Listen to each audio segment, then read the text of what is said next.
Hey, what's up mga boss? It's Megan Sir God. Medyo maaga tayo naka-uwi ngayon, kaya maglilinis tayo ng manukan. Makita ko muna sa inyo yung aking mga sisiw. This is a 2-day-old chicks mga boss.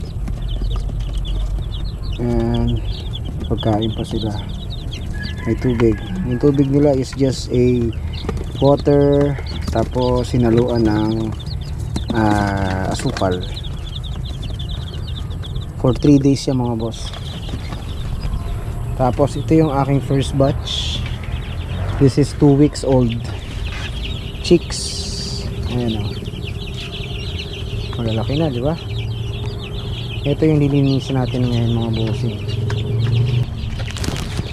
So ngayon mga boss, pansin nyo no, yung beddings nila is rice hull, pero nababasa yung kanilang beddings kapag umuulan. Kasi kita nyo yan, papaayos ko pa yan sa linggo, Sunday ko pa papaayos, kaya naglagay ako ng mga payong dito. So delikado kasi pag nabasa yung mga rice hull, kasi nakahalo na dyan yung kanilang tae, ihi. Tapos kapag nabasa, nag-i-invite siya ng mga langaw. So ngayon maglilinis tayo ng kanilang brooder. Wawalisin natin yung mga basa. Tapos yung mga tae nila nakahalo sa mga rice hull. Pag binalis natin yun, madadala yung rice hull. So kailangan natin maglagay ulit ng panibago. So tomorrow weekend, pwede ako ulit magdagdag.